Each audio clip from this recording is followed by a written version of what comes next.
Distances can be seamlessly covered as Nigeria keeps raising its bar to suit global infrastructure standards. The ever-busy ancient city of Onicha is a commercial hub with millions of commuters seamlessly linking other states daily for business, leisure, and other purposes.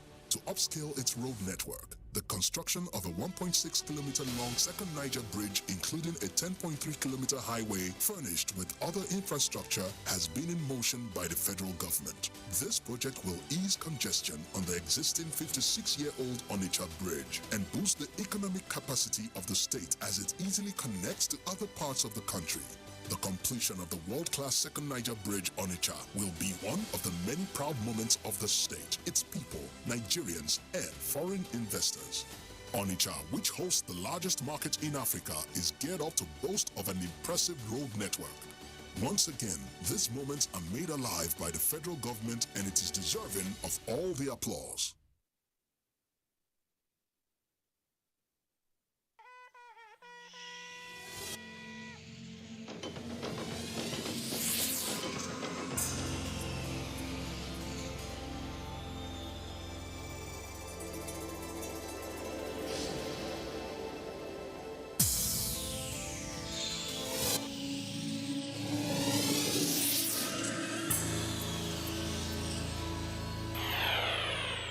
NTA, you can't beat the rich. Aba, the commercial capital of Abia State, well known as the Enyimba City, is a little but mighty city where anything and about everything is possible. With a population of over 2 million people residents and thousands of daily visitors, the city is said to be in a hurry almost round the clock. The bulk of the commercial activities therein is centered on creative entrepreneurial skills in diverse forms, from the metal fabrications to leather works of shoes and bags. Have you heard of made in Aba shoes? They are a sight to behold. The creative beauty put into it with what you may describe as a seamless effort, but that is only for the experts, as I tried to produce a pair but failed woefully.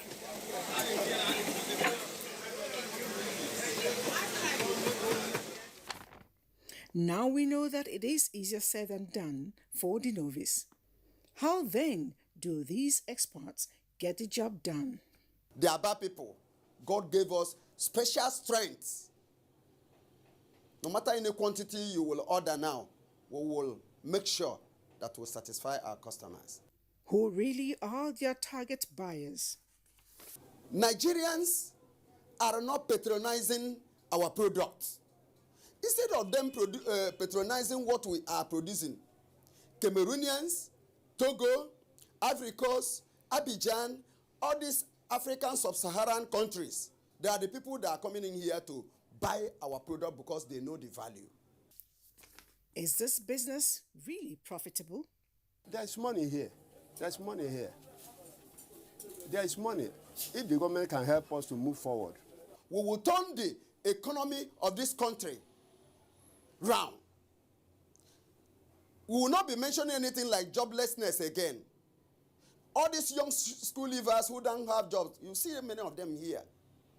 They will be flowing, and we'll be training them because the skill, God gave it to us. One thing that stands out are the labels on the products. All are foreign. I wondered why. whenever they come to know that you are the one that produced this one, sometimes they would not like to buy it.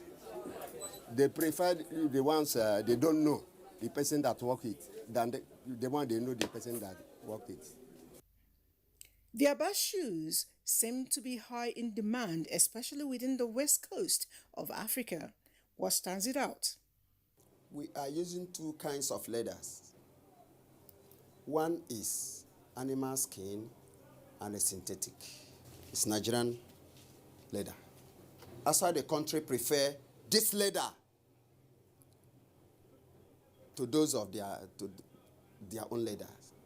As our women, they will tell you, that is what we are hearing today. They are now preferring made in Aba too. made in China because of its quality today.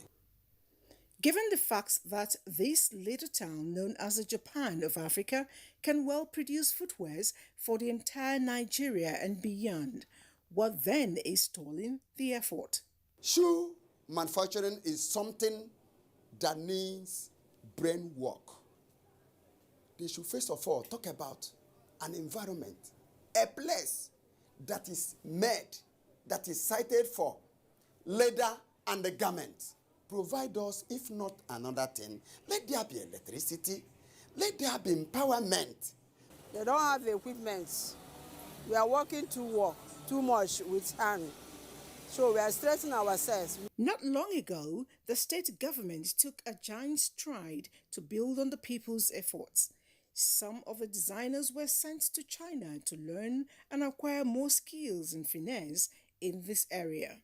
What has been the effect on their productivity? I improved in my production. People that have been buying my products before I went to China, and now they can see the difference. There's a whole lot of difference in my production. It has improved, the finishing, everything, the packaging is just superb right now. Now, that is the language our youth should be speaking. Whatever it is what, we must look inward if we must develop our great nation Nigeria, starting from the Japan of Africa, Aba.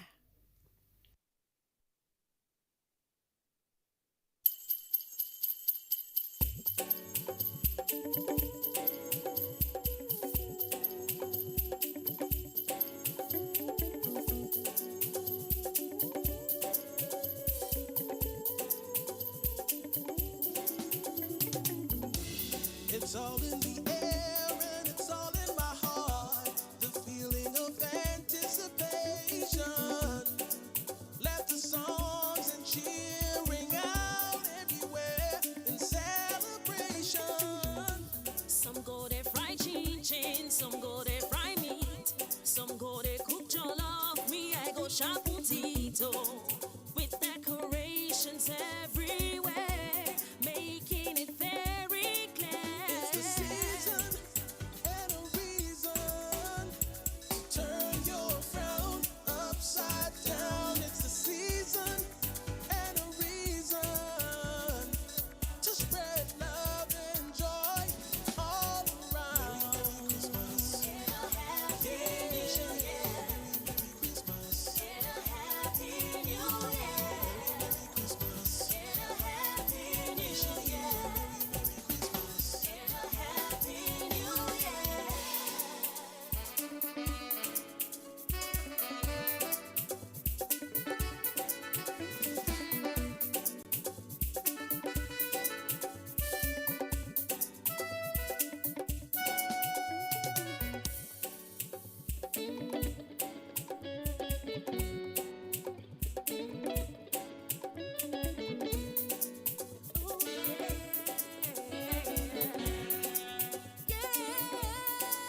It's the season and a reason.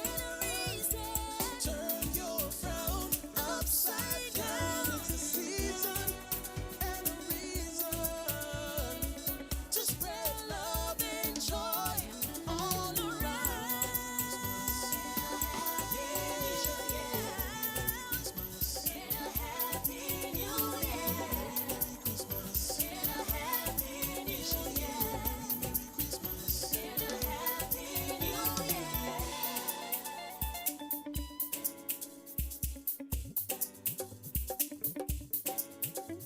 Compliments of the season, a very Merry Christmas and a most glorious New Year from all of us in NTA.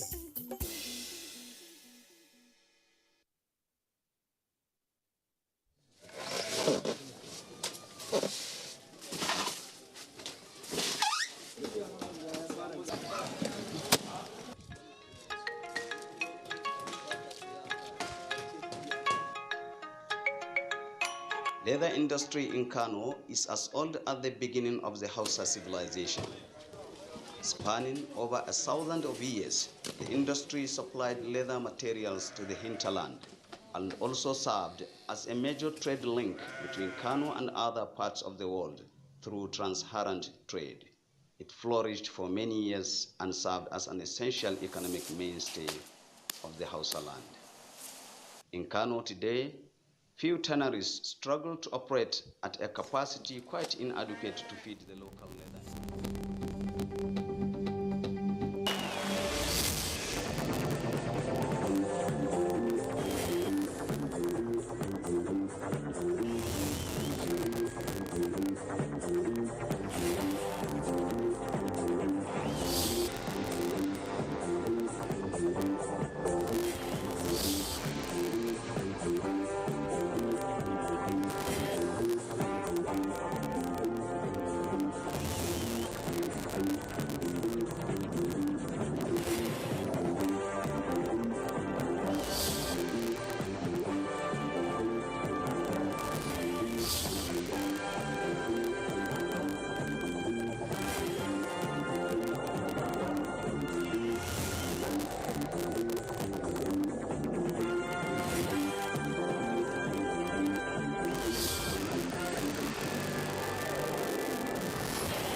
Hello there, and Merry Christmas to you wherever you might be, and welcome to Sports World. I'm Badi Adile, and of course for this Christmas edition of the show, we promise you a swell time.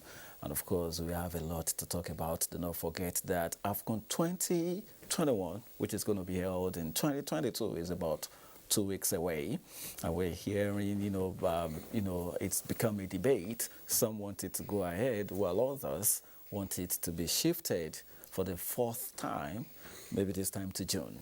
And of course, do not forget that the Nigeria Professional Football League is back. And of course, we've seen match day 1 actions, and already we're waiting for match day 2, which will be coming. That will be on Sunday. Do not forget the Nigeria Women's Football League 2 is very much on, the Premiership.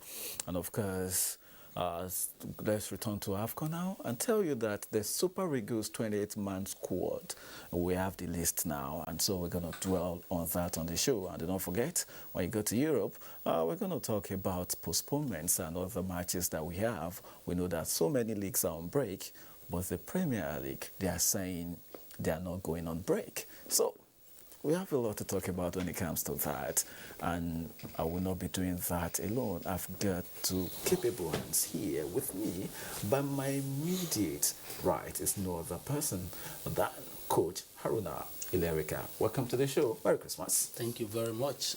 Merry Christmas to you too. We had to pull you out. I know you have so many engagements. Thank you for honoring our invitation. It's a pleasure. And of course, I've got the legend himself when it comes to sports broadcasting here in the studio, no other person than Ernesto Sobe. Welcome to the show. We also had to pull you out on Christmas Day. Yeah, Merry Christmas to the viewers. Thank you, buddy. Just replaced my champagne, the one I was enjoying at home before coming here, and all is forgiven. All right. The message is going straight to my producer, so I hope she handles that.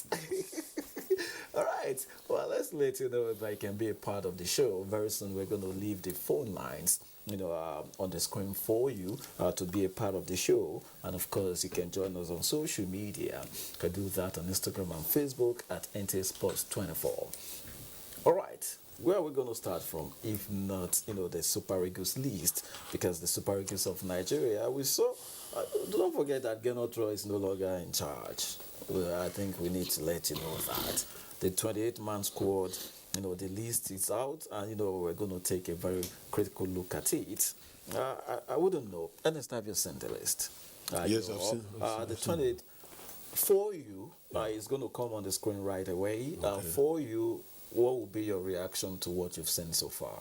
Any terms surprise? of, I don't know about surprises. To be quite honest, in recent times under Coach Gernot Roy, there hasn't been, I don't know, it's basically the players who have been playing for Gernot Roy. So I don't look at it in terms of surprises, in terms of having any special players that are doing exceptional jobs that have been left out, or somebody who has played before who is not playing well again. The young Nigerian player who is on fire right now, I think he's playing for Watford. Yeah. Dennis. Emmanuel Dennis. I hope his name is on the list, I guess. Yes. If Dennis is there right now. Dennis is the hottest Nigerian property, if you ask me. I mean, since Osimhen got injured, Dennis has been on fire and assisting and scoring goals and his movement and all of that. So basically, I think when you draw up a list, like I think was it Coach Amodu or was it the late Amodu or is it Christian Chukwu who was always assembling Nigeria's best players at one time. So anytime they lose a game, he say, "Look, I used your best players. What do you want? What else do you want from me?" Right. So for me, once you get the best name, the best Nigerian legs, you put there. So the coach doesn't have an issue because he has assembled the best legs that Nigeria has to offer. So I think the list is okay if you ask me from that point of view. All right. Before I come to Coach Aruna Lerika, let's have a rundown of the squad list. From the goalkeepers, we have Daniel Akpeyi, and of course Francis Uzor, John Noble, and Maduka Okoye. John Noble is the one joining. We know them, and of course the defenders. We have William Trustekong, Kenneth Omeru, Leon Balogun, Abdullahi Shehu, Chidozie Awaziem, Jamilu Collins, Olaino, Zaidu Sanusi, Olisa Nda. Midfielders, Wilfred Ndidi of Leicester City, Kelechi Wakali of Weska, Chidera Ejuke of CSKA Moscow, Frank Onyeka, and Joe Aribo. And of course, not forget that Ogene Karu Etebo is not there, and that could be to injury. Ahmed Musa forwards, we're talking forwards now. Ahmed Musa, Moses Simon, Odioni Gallo makes it. Taiwa Woni, Union Berlin, Alex Iwobi Everton, Victor Osimhen Napoli, Sadiq Umar Ameria, Kelechi Iheanacho of Leicester City, Samuel Chukwueze Villarreal, Emmanuel Dennis of Watford, and of course the Premier League they've already listed him as one of the signings of the season so far for the first half. Let's hope he does that for the second half. So, Coach, for you, I think no problem when it comes to the goalkeeping department. Which department do you have something to, maybe you're worried about? Thank you very much. I think, first of all, we have to be very objective with ourselves. I don't think Nigeria has any other player elsewhere that is doing anything so exceptional than those that we have seen on this list. This is our best legs for now. Whatever this 28-man list, the 23 that is going to come out of this list, whatever they can have for us in AFCON, in Cameroon, that is what Nigerian is as good as having for now. The only difference that can come into this now is the technical ability of the coach to manage the World B player that will be representing at AFCON. Objectively, if for any coach that will be taking on this team to AFCON, I'm so sure it cannot be the same 23 is going to travel with that Roy would have traveled with. There will be one or two changes, except they have the same philosophy. And it will be very difficult to have the same philosophy. The same philosophy, if it is the same philosophy, then there will be a problem. If Royal philosophy was done very good for us at the present time, I don't think Roy would have been asked to go. That means the mentality of what Nigerians expect from Roy has not been excellent, and we want a different philosophy, different approach, different mentality from both the players, the technical crew, technically to the team. We have not been playing very well as a team collectively, and those are the reasons why there was too much clamor. If you want to be objective, if it is based on objective analysis of how many matches played, one draw, Roy would have still been in charge.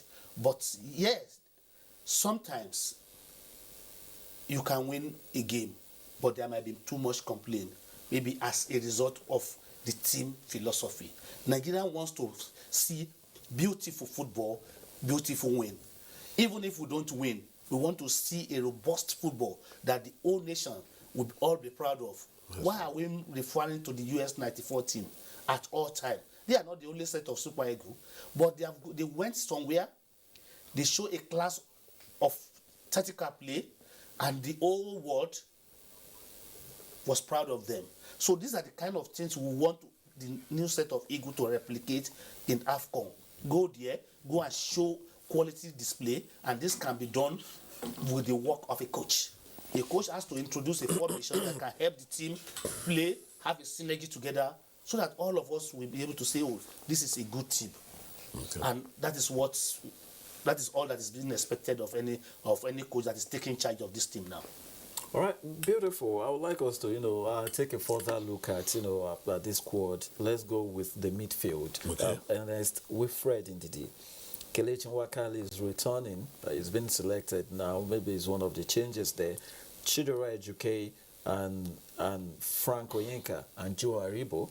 We've known Joe Aribo's partnership with Wilfred Ndidi. Now we're having the introduction of Kelechi Nwakali and, of course, not two new faces, Chidera Ejuke and Frank Onyeka. We have the 5 players in the midfield, and they could be joined by Alex Iwobi. Yeah, but to be honest, I've not seen Kelechi Nwakali play in recent times. The forward play of Wilfred Ndidi is suspect, so his own midfield is more to the defensive side, very good at that, but his forward play is why some of the big players in Europe have been hesitant in gunning for him, because they need a midfielder who would also mix it up with that. And that is where, for instance, because when you mentioned it, Ogene Karuetebo, there is that fire he brings, forward play. I love his game. I love Etebo's game. So very sorry to have missed his name here and not to have said that. But you say he's injured, or his injury is going to keep injury. But he's not. I think he's in Stoke City or something like that. Yes. And they've not been doing very well. And it impacts the lower division. In the lower division, it impacts whatever the coaches do. But we know of Daniel Amokachi, who was not playing for big clubs as at that time. But anytime he wore the white-green jersey, he was ready to die for the national team. So we must be able to look at those things sometimes, because I think what a table brings here, I don't see any of these players who have what a table has. I don't see that, to be honest with you, in this midfield here. Joe Aribo has been causing some sensation in Europe recently, and so many clubs have been talking about him. So I sincerely hope he can bring that to bear on his Super Eagles form when we get to Cameroon. The other guys, I've been hearing about Ejuke. I've seen him play a couple of times, and so on. So basically, like the coach said, it's basically not about the players, really. Sometimes, like when I watch Riyad Mahrez these days, there was a time I thought he had played his best at Leicester City. But suddenly this season, when I see Riyad Mahrez on the ball, I know that Pep Guardiola has done something special. He has said something to him. He has told him something he didn't even know about himself. And the kind of play he's playing now is out of this world for me. So I believe that there is something coaches do. There is something coaches do to players that could make you suddenly be tough or achieving those potentials that they have seen in you. So, to be honest with you, it's not boiling down to the specific players. The philosophy of the coach, the way he marshals out the players on the field of play, and what he tells them, they come to bear on how the players perform. And you could see an Ndidi, who the whole world is complaining doesn't have too much forward play. You could see him going there to even be banging goals on the day. And it's because that is what coaches bring in, which was completely against what I said about I think it's Coach Amodi who did it there. Just invite Okocha and Kano, Mikel Obi, and say, look, I have your 11 best players in the world. What else do you want me to do?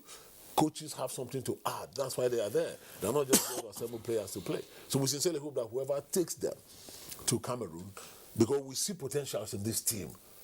We see potential in this team. We had one of the youngest, I think the youngest actually, at the 2018 World Cup, right?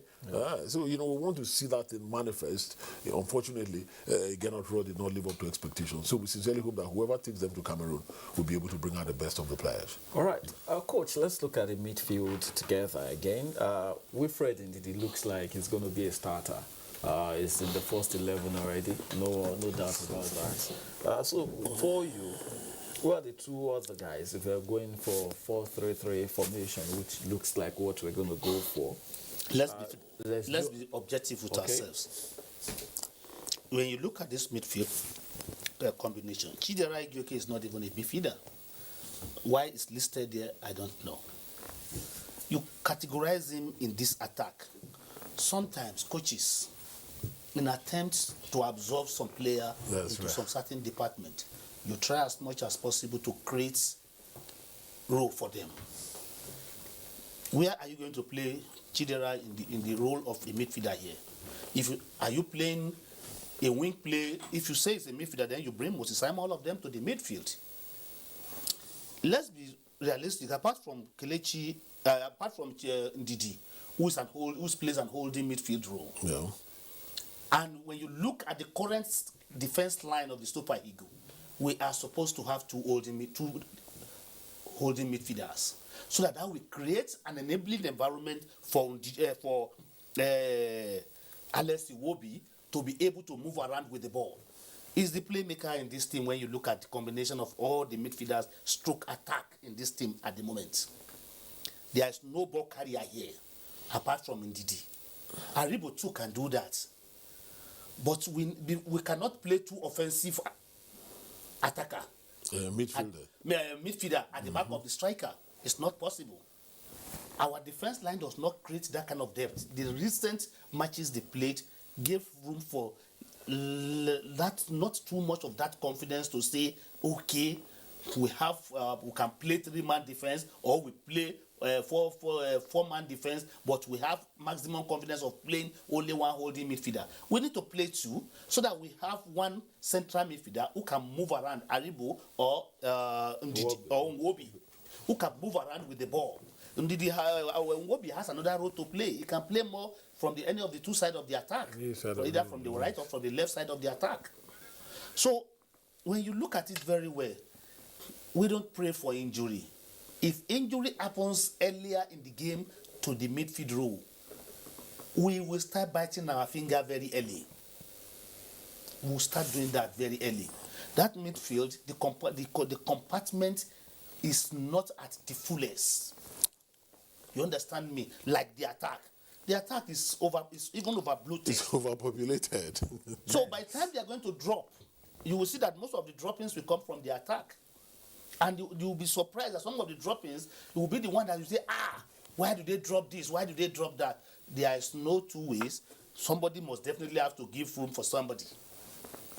So, that is why I said it boils down to the work of a coach. I cannot sit down here and speak for the coach. For a coach to release the list, he must have done his homework. Before you go and drop a list anywhere, you are going to sit down, map up your formation, the system of play, the option A and the option B, when the game progresses, when they are transiting, what does it form into? When they are concluding attack, how does it end? When they are defending back in their half, of what formation does it end? Who are the players that fit into this category of play? You must have done all those permutations. Some of the permutation might not even in the mind of the public, because all of us in Nigeria, where everybody can write, even the market woman can write Nigerian Super Eagle lineup. But it is now left for that coach to know the difference of who can be the Garba Lawa of yesterday, the Garba Lawa of today, who the old Nigeria will not be expecting that he's going to be there, but he will build in the team and will be doing a marvelous job that me and you will say, why is this man always playing? Why is he always there? But the coach will be the one that will know the reason why he's always playing. Because there are some salient job on the field of play that are marked for those kind of responsibility. So that other player that is expecting an optimal performance from can have room to be able to do that. So we need the coach now to come out of he has to think very, very well and make sure that he gives Nigeria the confidence that after Cameroon, our two-legged matches, or even if it is one-legged, to qualify for the World Cup, he has to build that confidence in the federation, in the populace, so that all of us will start looking at, okay, if we get to Qatar, what exactly can we do? Because our performance in AFCON goes a long way to determine what is going to happen in Qatar. We are not going to produce any player from anywhere again. It is this same set of players that out of this list you are seeing, it is from there a minimum of 20 out of the 23 that are going to the World Cup will come from. All right, it just raised, so many points about the midfield. And we kind of concluded that the attack is overpopulated. For you, what would have been, something different? But I mentioned it. Ahmed Musa, Yeah. Moses Simon, Okay. Odion Igalo, Tawa Wuni, Alex Iwobi, Victor Seaman, Sadiq Umar, Kelechi Iheanacho, Samuel Chukwueze, and Emmanuel Dennis. We had actually gone beyond Judy Gallo. Okay. I don't have anything against him. Okay. We had gone beyond him. And suddenly, the coaches said they wanted him back. I don't know if you understand. And he just played for a few minutes in one game, right? Since that time. For how many? Since the last AFCON, I think, or was it the World Cup? AFCON. Aha. So, I mean, so on what basis are we putting him here and dropping an Ogeneka table, if you ask me? I love our table's game. I don't know how he's doing. I've not seen Stoke City's matches Must be injured. of recent. He's injured. You are the one defending the people saying he must be injured. I didn't hear of a table being injured. We know what the table brings to the Super Eagles in the midfield. We need somebody, like he said, somebody who moves with the ball. We don't have a JJ Okocha again, but we have somebody who at least tries to create space and create chances. It's very the challenge the Super Eagles have had of recent is that midfield play of somebody who holds the ball, looks up and sees where people are moving to lay a pass. We need a Kevin De Bruyne. We may not have that, but something close to that. And that's what the table has always done, if you ask me. Well, that's what I don't see Wakali is there to do. I've not seen Kelechi Nwakali play in recent times. I've not seen his game. So I don't know. If he plays like that, I'll be very happy. I want the Super Eagles to succeed. So look, I'm looking at this. I don't know most of this because some of them play in some obscure clubs and all of that. It's true. I've seen Emmanuel Dennis, and I love what he brings to the game. Very exciting player. I'm telling you, I'm so proud that he's a Nigerian. To be honest, anytime I see him play, and if you hear the commentaries, even from the commentators, you know this man is doing something fantastic. So I like that. He's here. Great. Kelechi Iheanacho, he's been having a lot of problems. Yeah. And he himself complained that he's always going to clubs where he's at the bottom of the rung. And suddenly Leicester City are bringing in more players in his position. He's going lower to the bottom and he's not making any moves to get out of there so he can have this opportunity to play his thing so we can see him. Because if you don't have enough game time, you don't have enough confidence. And so going into the AFCON, I'm worried for him and the coach, of course, because you can't take a list of 28 without Kelechi being there. So he has to be there. But it's a challenge for the coach. You are going to be training him. He's suddenly going to be on top of his game when he has not been having playing time in his club. So we have Emmanuel Dennis, who's been playing well. Kelechi, who has not been doing so well. Alex Iwobi has been on and off in the Everton lineup. I don't know what happened between him and Benitez. Benitez loved him at the initial stage. And suddenly, when they want to play some rough games against Liverpool, he was not there. I think he wasn't even there against Arsenal as well. Those are the games where you blood the players and you fight and you come out on top and you know you did very well against such top players and top clubs and you know that Alex Iwobi is on top of his game. But he played in the last game though, so I was very happy to see him in that game where Liverpool, I think that was against Liverpool. Oh yes,